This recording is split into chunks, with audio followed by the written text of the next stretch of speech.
Good morning students. शायद आपको याद होगा हमने रिवर बोट प्रॉब्लम पढ़ा था पिछली क्लास में, और आज मैंने एक न्यूमेरिकल लिखा है रिवर बोट प्रॉब्लम का ही। सबसे पहले देखिए न्यूमेरिकल से शुरुआत करते हैं क्योंकि रिवर बोट प्रॉब्लम हम पढ़ चुके हैं। A man can row a boat with 4 kilometre per hour in still water. Means आपको ये क्या बता रहा है, ये बोट की स्पीड रिवर के रेस्पेक्ट में बता रहा है, वाटर के रेस्पेक्ट में बता रहा है। समझ आ गया? क्योंकि इन्होंने लिखा है 4 kilometre per hour in still water, मतलब वाटर के रेस्पेक्ट में बता रहा है। किसकी स्पीड बता रहा है? बोट की स्पीड। मीन्स सबसे पहले अगर हम इसका सॉल्यूशन करेंगे तो जो गिवन है ना वो लिखेंगे। ठीक है, अगर हम गिवन लिखते हैं तो सबसे पहले क्या होगा, velocity of boat with respect to river कितना हो गया भाई, 4 किलोमीटर पर आवर, ये गिवन है। If he crossing a river where the current is 2 kilometre per hour, इसका मतलब है स्पीड या वेलोसिटी ऑफ रिवर। ये करंट, स्पीड ऑफ करंट का मतलब है कि speed of flow of water. Speed of flow of water को हम क्या बोलते हैं? Speed of current. ये भी ध्यान रखना। Where the current is 2 kilometre per hour, इसका मतलब है velocity of river is 2 kilometre per hour. अब पहला पॉइंट क्या पूछता है, in what direction will his boat he headed if he wants to reach a point on the other bank directly opposite to the starting point. आपको याद होगा हमने देखिए रिवर बोट प्रॉब्लम पढ़ाई थी आपसे, तो ये तो हमारा यहाँ तक बेसिक था। और जहाँ पर हमने स्पेशल केस शुरू किए थे, हमने सबसे पहले स्पेशल केस में क्या कहा था, condition when the boatman cross the river in shortest time interval. Second क्या था, condition where the boatman wants to reach point B that is at the point just opposite from where is started. मतलब ये condition पूछी हुई है। इस condition में हमने थीटा बताया हुआ है कि थीटा क्या होना चाहिए। शायद आपको याद होगा हमने क्या फाइंड आउट करना है, थीटा फाइंड आउट करना है। आपको पता है sine theta is equal to क्या होगा बेटा, V R upon V B R. अगर आपने डायरेक्टली अपोजिट बैंक पर जाना है, डायरेक्टली अपोजिट बैंक पर जाना है, तो आपको पता होना चाहिए कि साइन थीटा क्या होगा, V R upon V B R. समझ आ गया होगा? अब आप ध्यान से देखिए, आपको पता है वी आर कितना है बेटा, 2 है, अपॉन वी बी आर कितना है, 4। मीन्स साइन थीटा क्या हो गया आपके पास यहाँ 1/2, थीटा कितना आ गया, 30 डिग्री। Theta 30 degree. अब एक बात ध्यान से समझनी है, हमने थीटा कहाँ लिया हुआ था, आपको याद होना चाहिए। हमने कहा था मान लीजिए ये रिवर है, ठीक है, ये रिवर का फ्लो है वी आर। समझ आ गया? हमने कहा ये ए पॉइंट है, इसके जस्ट अपोजिट डायरेक्शन में यहाँ पर बी पॉइंट है। ठीक है, हमने क्या कहा, यहाँ जो स्पीड है ना, ये जो है ये है वी बी आर, और ये जो एंगल है ये है थीटा। समझ आ गया? तो बोटमैन इस डायरेक्शन में जा रहा है, यहाँ हमारी बोट जा रही है। मेरी बात समझ गए होंगे। तो ये ए से बी पॉइंट पर पहुँच गए। ये एंगल जो थीटा है 30 है। आप ये भी कह सकते हो दैट इज 90 + 30 कर दें अगर हम इसको, तो कितना आ गया, 120 डिग्री। क्योंकि ये एंगल कितना है बेटा, 90 degree. 120 degree angle makes from flow of river. जो फ्लो ऑफ रिवर है ना, उससे कितना एंगल बनाए भाई, 120 डिग्री एंगल बनाए। आप ये भी कह सकते हो, वरना 30 डिग्री भी आप डायरेक्ट बता सकते हो। मेरी बात समझ आ गई होगी भाई? ये तो था हमारा पहला पॉइंट। अब सेकंड में क्या कहता है, if width of the river is 4 kilometre. बेटा विड्थ को शायद हम डब्ल्यू से लिख रहे थे, डब्ल्यू इज इक्वल टू क्या है, 4 किलोमीटर। विड्थ ऑफ रिवर हम डब्ल्यू से लिख रहे हैं, हमने डब्ल्यू विड्थ ऑफ रिवर बता दिया 4 kilometre. How long will the man take, how long will the man take to cross the river with the condition of part A. ये कहता है कि वो कितना टाइम लेगा, क्या कह रहा है वो, कि वो कितना टाइम लेगा कि अगर वो ए से बी ही पहुँचे, मतलब पार्ट ए को रिवाइज करे, मतलब अपोजिट एंड पर पहुँचना है, तो उसको कितना टाइम लेना पड़ेगा। मेरी बात समझ आई क्या कह रहा है? ये कहता है कि अगर ए से चलना शुरू करे और वो वी बी आर रिवर के रेस्पेक्ट में इधर चले, 30 डिग्री एंगल बनाकर चले विड्थ के साथ, तो बी पॉइंट पर पहुंचेगा तो ए से बी तक पहुंचने में उसको कितना टाइम लगेगा, अगली कंडीशन में ये पूछा गया है। समझ आया कि नहीं? तो देखिए हमने टाइम पीरियड का फॉर्मूला निकाल रखा है। क्या निकाल रखा है भाई? ये तो हमारा ए पार्ट था। बी पार्ट में टी इज इक्वल टू क्या लिखा हुआ है? Width upon V B R cos theta. आपको पता है विड्थ कितनी है भाई? 4 किलोमीटर। वी बी आर कितना है? 4 kilometre per our cos 30 degree. समझ आया कि नहीं आया? अब देखिए 4 से 4 कैंसिल हो गया। कोस 30 क्या होता है? √3/2। मतलब हम क्या लिख सकते हैं? 2 ऊपर चला गया, 2/√3 आवर्स। मेरी बात समझ आ गई? क्योंकि आंसर किस में आ रहा है? किलोमीटर पर आवर में, नहीं सभी यूनिट्स। तो किस में आएगा आंसर? आवर्स में आएगा। 2/√3 आवर्स आ गया। अब ये कहता है सी पार्ट के अंदर, इसके अंदर अगर कोई और पॉइंट भी पूछा है तो वो भी लिख सकते हो, पर सी पार्ट में क्या कहता है? In what direction should be headed the boat if he wants to cross the river in shortest time and what is this minimum time? मैं आपको बता देता हूँ। हमने टाइम पीरियड का फॉर्मूला पढ़ा है। टाइम पीरियड के अंदर हमने स्पेशल केस पढ़े हुए हैं, आपको याद होने चाहिए, शायद इसी के पिछले पेज पर लिखा हुआ है कि हमें मिनिमम टाइम, देखिए एक तो शॉर्टेस्ट पाथ आ गया और एक मिनिमम टाइम पीरियड के लिए भी हमने एक कंडीशन आपको बताई थी। हमने क्या कहा था कि मिनिमम टाइम पीरियड के लिए थीटा आपका 0 होना चाहिए। मतलब आप ए से बी जाओ तो आपका टाइम पीरियड क्या लगेगा? मिनिमम लगेगा। Means you can put the value of theta. देखिए सॉरी, इसी पेज पर ही लिखा हुआ था, यहीं पर मैं आपको दिखा देता हूँ। यहाँ देखिए टाइम पीरियड निकाला हुआ है, W/V/BR कोस थीटा। अब देखिए यहाँ पर हमें क्या करना है? Cos theta maximum. एक इम्पोर्टेंट पॉइंट यहाँ पर लिखा हुआ है, मोस्ट इम्पोर्टेंट पॉइंट, और बता भी रखा है। कोस थीटा मैक्सिमम होगा उस केस में टी टाइम पीरियड क्या होगा? मिनिमम। और कोस थीटा मैक्सिमम कब होता है? 1 पर। मीन्स थीटा क्या होना चाहिए? 0 डिग्री। मीन्स आपका जो टी मिनिमम आएगा वो W/ क्या आ जाएगा? V/BR आ जाएगा। तो आप क्या कहोगे? For minimum time period, C part में, फॉर मिनिमम टाइम पीरियड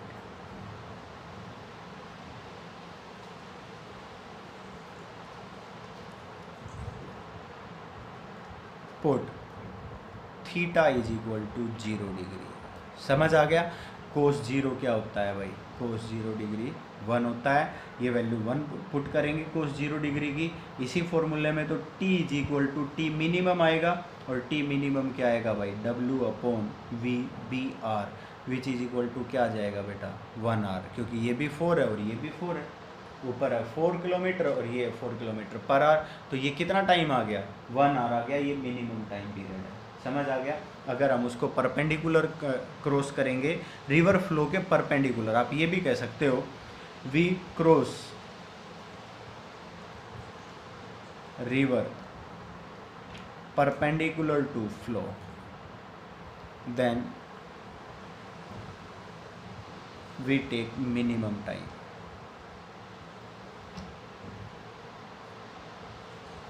हम मिनिमम टाइम कब ले पाएंगे? जब हम उस रिवर के परपेंडिकुलर, उसके फ्लो के परपेंडिकुलर क्रॉस करेंगे, उसमें मिनिमम टाइम ले पाएंगे। और लास्ट क्या पूछा हुआ है? How long will it take him to row 2 kilometre up the stream and then back to the starting point. ये कहता है कि देखिए अप स्ट्रीम और बैक स्ट्रीम के लिए तो हमने वैसे तो इसमें नहीं बताया, क्योंकि ये काफ़ी सिंपल है और आपने 9th 10th के मैथमेटिक्स में भी पढ़ लिया होगा कि अगर हम इस पार्ट का सॉल्यूशन करते हैं, आपने क्या कहा भाई?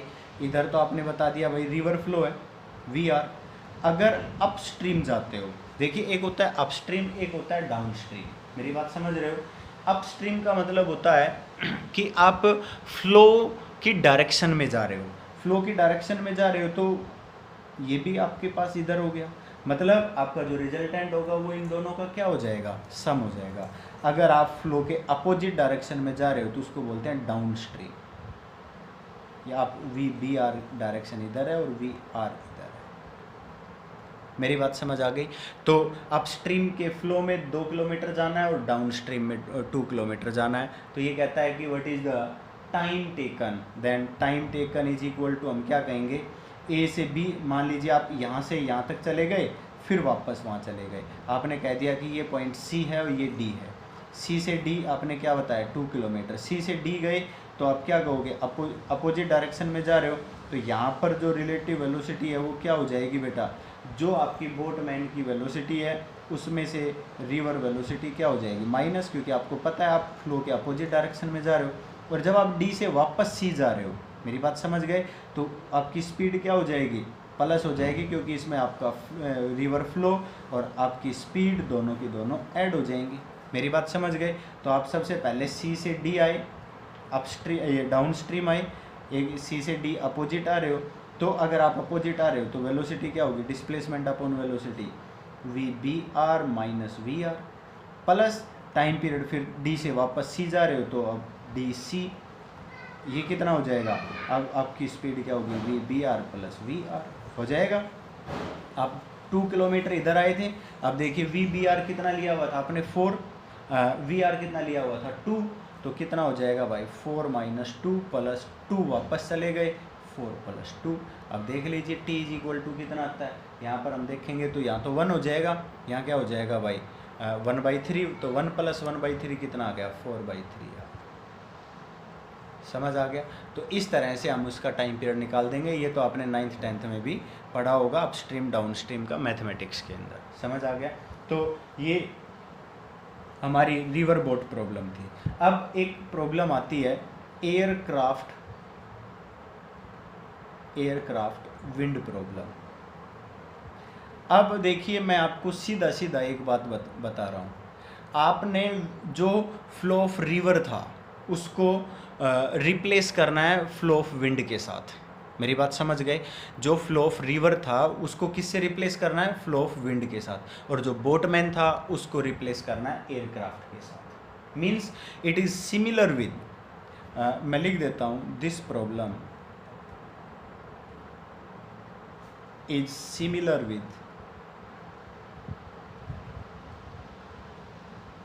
River boat problem. समझ आ गया होगा। यहाँ पर हम क्या करेंगे, हम ये कह देंगे V B R is replaced by V A W. इसका मतलब है velocity of aircraft wind.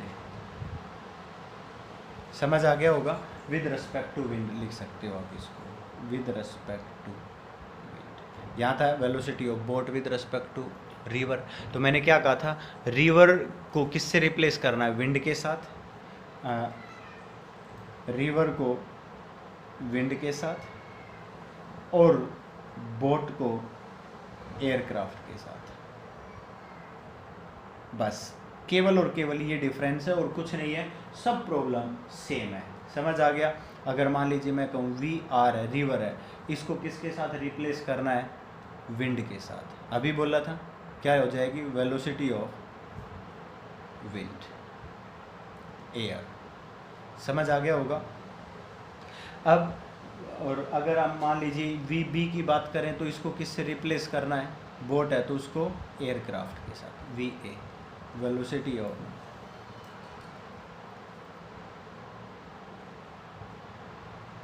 Aircraft. और कुछ भी चेंज नहीं करना है और सब कुछ सेम रहेगा। जो आपकी प्रॉब्लम्स हैं या जो आपने इक्वेशंस का यूज किया है वो उसी तरह रहेगी, केवल आप इनको रिप्लेस करके लिख लीजिए। तो आप एक बार दोबारा से रिवर बोट प्रॉब्लम पढ़ें और उसी को देखते हुए एयरक्राफ्ट विंड प्रॉब्लम भी सोल्व करें, एयरक्राफ्ट विंड प्रॉब्लम भी पढ़ें। समझ आ गया भाई। अगला जो हमारा लास्ट पॉइंट जो है, 4th पॉइंट, ये 3rd पॉइंट था भाई, क्योंकि फर्स्ट पॉइंट में तो हमने मिनिमम डिस्टेंस बताया 2 डायमेंशन, दूसरे में हमने river boat problem, 3rd point के अंदर हमने एयरक्राफ्ट विंड प्रॉब्लम के बारे में बोला, और लास्ट में आपको बता रहा हूँ बेटा रेन मैन प्रॉब्लम। क्या बता रहा हूँ भाई, या रेन प्रॉब्लम भी लिखा जाता है, रेन मैन प्रॉब्लम भी कहते हैं हम इसको, या और भी आप एग्जाम्पल्स ले सकते हो। यहाँ पर हम क्या करेंगे, इसके अंदर हम क्या कहेंगे, that is velocity of man, velocity of rain, velocity of rain with respect to man. तो इन सब के बारे में मैं बता देता हूँ। कौन कौन सी टर्म यूज करेंगे हम, एक तो भाई वी आर यूज करेंगे, इसका मतलब क्या है भाई, वेलोसिटी ऑफ रेन। क्या है इसका मतलब, वेलोसिटी ऑफ रेन। एक हम यूज करेंगे वी एम, इसको हम क्या कहेंगे, वेलोसिटी ऑफ मैन। समझ आ गया होगा। इसके अंदर वेलोसिटी ऑफ साइकिल, अगर ये कह दिया जाए कोई बाइक पे जा रहा है तो वेलोसिटी ऑफ बाइक या राइडर की, या वेलोसिटी ऑफ ए साइकिलिस्ट, या ए वेलोसिटी ऑफ ए मोटरिस्ट, ये भी आपसे कहा जा सकता है। एक आपसे ये लिखा हुआ मिलेगा वी आर एम, इसका मतलब होना चाहिए होता है velocity of rain with respect to man, with respect to man, ये पता होना चाहिए आपको। समझ आ गया होगा। वेलोसिटी ऑफ रेन, इसका दूसरा मतलब मैं आपको ये भी कह सकता हूँ, that is velocity of rains appeared by man. जैसे कि देखिए आप बारिश में आप मूव कर रहे हैं, ठीक है, अगर आप किसी डायरेक्शन में मूव कर रहे हैं तो आपको कैसा लग रहा है, आप एक बाइक चला रहे हैं, बारिश आ रही है, तो आपको बारिश की डायरेक्शन किस तरह की लग रही है, आप ये समझ सकते हैं। मीन्स आप ये भी कह सकते हो that is velocity of rain, velocity और लिख देता हूँ ऑफ रेन विच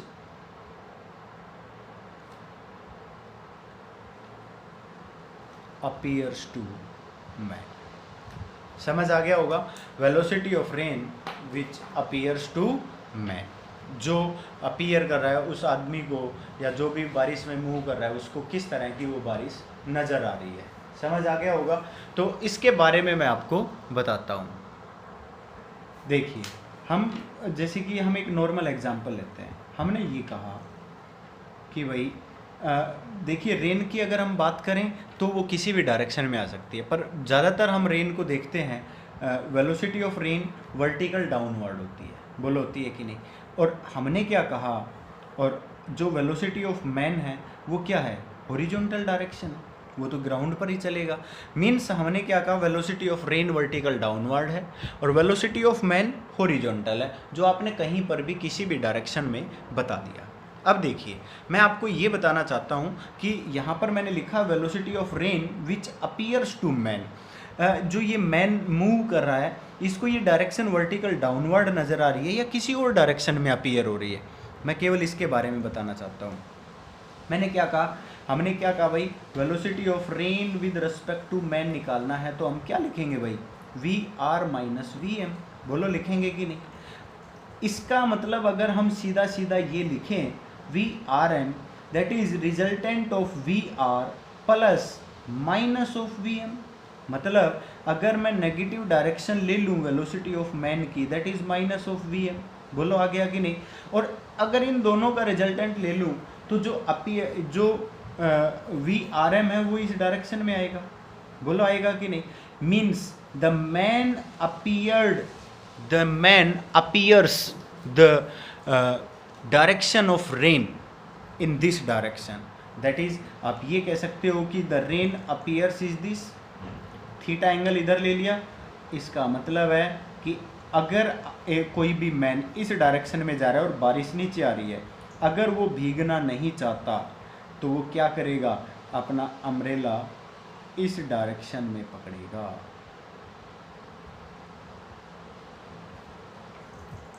समझ आया कि नहीं। आपको पता है, मान लीजिए वर्टिकल डाउनवर्ड कोई जो बारिश है, रेन है, वो वर्टिकल डाउनवर्ड डायरेक्शन में है।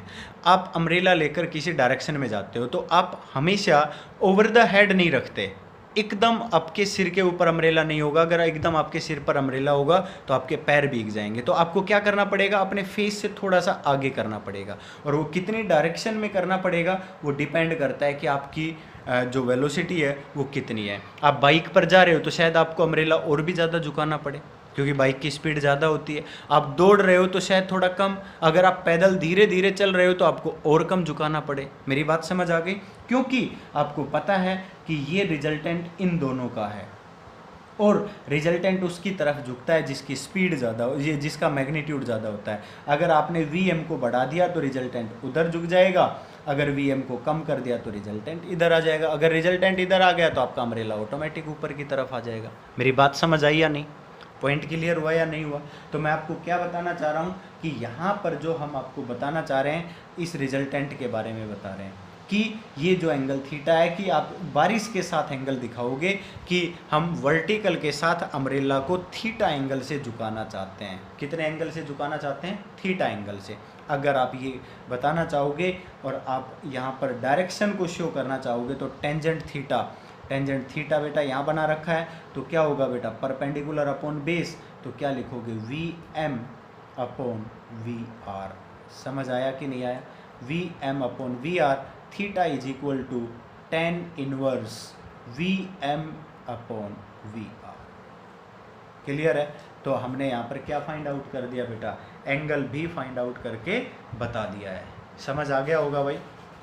ये हमारे पास रेनमैन प्रॉब्लम है। अगर हम चाहें तो रेनमैन प्रॉब्लम का कोई भी एक एग्जाम्पल या रिवर बोट प्रॉब्लम का कोई भी एक एग्जाम्पल कर सकते हैं। समझ आ गया भाई? तो या फिर आप प्लेन का कोई भी एग्जाम्पल कर सकते हो, एयरक्राफ्ट विंड प्रॉब्लम के एग्जाम्पल कर सकते हो। मैं आपको रेनमैन प्रॉब्लम का एक न्यूमेरिकल करा देता हूँ, ठीक है भाई? एक न्यूमेरिकल मैं रेनमैन प्रॉब्लम की करा रहा हूँ। एक न्यूमेरिकल मैं लिखता हूँ। देखिए मैंने एक न्यूमेरिकल लिखा, rain is falling vertically with a speed of 35 metre per second. ये कहता है कि रेन वर्टिकली फॉल हो रही है। इसका मतलब है कि आपने ये कहा कि ये वेलोसिटी ऑफ रेन है वी आर, जिसकी वैल्यू क्या है? 35 metre per second vertically downward, ठीक है? A women rides a bicycle with a speed of 12 metre per second in east to west direction. आप ईस्ट टू वेस्ट डायरेक्शन की बात कर रहे हो, ठीक है?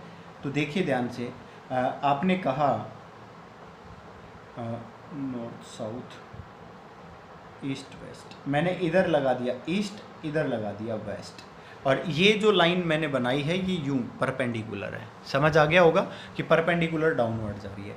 अब ये कहता है कि वेलोसिटी ऑफ जो वुमेन है जो बाइसिकल पर जा रही है वो 12 मीटर पर सेकेंड है ईस्ट टू वेस्ट, मीन्स ये डायरेक्शन है वेलोसिटी ऑफ वुमेन, ठीक है? और ये कितनी है? 12 मीटर पर सेकेंड। अब ये क्या कहता है कि east to west direction, what is the direction in which she should hold her umbrella. वो चलती हुई साइकिल पर किस डायरेक्शन में अपने अम्ब्रेला को होल्ड करे कि वो प्रोटेक्ट हो जाए, वो भीगने से बच जाए। बस सीधी सी बात ये है। तो बेटा हमने क्या लिख दिया? V R velocity of rain 35 metre per second. Solution की बात करें, ठीक है? वेलोसिटी ऑफ वुमेन कितना है भाई? 12 मीटर पर सेकेंड। हो गया। अब velocity of rain with respect to women क्या लिखते हैं? हमें हमेशा V R minus of V W. बोलो लिखते हैं कि नहीं? और मैंने क्या बताया था भाई? हम ये देखेंगे कि ये रिजल्टेंट किस किस का है, और रिजल्टेंट के लिए प्लस लेना जरूरी होता है। मतलब हम क्या लेंगे? Minus of V W. Plus minus तो माइनस हो जाता है, मतलब हम माइनस वी डब्ल्यू लेंगे तो यहाँ पर आ जाएगा माइनस ऑफ वी डब्ल्यू। बोलो होगा कि नहीं होगा? अब आपको पता है कि वी आर और माइनस वी डब्ल्यू का रिजल्टेंट लेना है तो क्या होगा? वो तो इस डायरेक्शन में आ जाएगा, और हमने इसको क्या लिख दिया? V R W. बोलो होगा कि नहीं हुआ? कोई प्रॉब्लम है तो बताओ।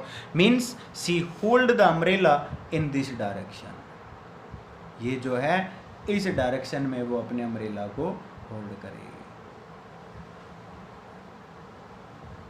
समझ आ गया होगा भाई? क्लियर है? तो आप देखिए यहाँ पर हम क्या कहते हैं, वर्टिकल के साथ थीटा एंगल लेना है तो थीटा एंगल यहाँ बनेगा आपका। मेरी बात समझ गई कि नहीं? सबसे पहले तो और आपसे velocity of rain with respect to women निकलवाया जाए तो आप उसका मैग्नीट्यूड भी ले सकते हैं। दूसरा क्या लिखेंगे? Tangent theta. टेंजेंट थीटा क्या होता है भाई? Perpendicular upon base. परपेंडिकुलर क्या है हमारा? V R, sorry V W, और बेस क्या है? V R. तो V W upon V R कितना हो जाएगा भाई? 12 upon 35। Means theta is equal to क्या लिख सकते हो? tan इनवर्स 12/35, क्योंकि 12/35 मेरे हिसाब से किसी से कैंसिल तो हो नहीं रहा है, तो हमें एग्जैक्ट वैल्यू फाइंड आउट नहीं कर पाएंगे। मेरी बात समझ आ गई होगी भाई। तो उसके लिए हमने इसको tan इनवर्स करके छोड़ दिया है। बस ये डायरेक्शन बतानी है, काम ख़त्म हो गया, बस इतना ही था। समझ गए भाई। तो इस तरह के न्यूमेरिकल्स करके देखिए। रिलेटिव वेलोसिटी मैंने कंप्लीट करा दी है। मैं आपको एक असाइनमेंट भेज दूंगा कल, तो वो आप उस असाइनमेंट रिलेटिव वेलोसिटी का एक असाइनमेंट मैं आपको भेजूंगा, आप उसका सॉल्यूशन करके मेरे पास भेजें। उसके बाद हम इसके ग्राफ पढ़ेंगे और उसके बाद 2 डायमेंशनल मोशन। Thank you.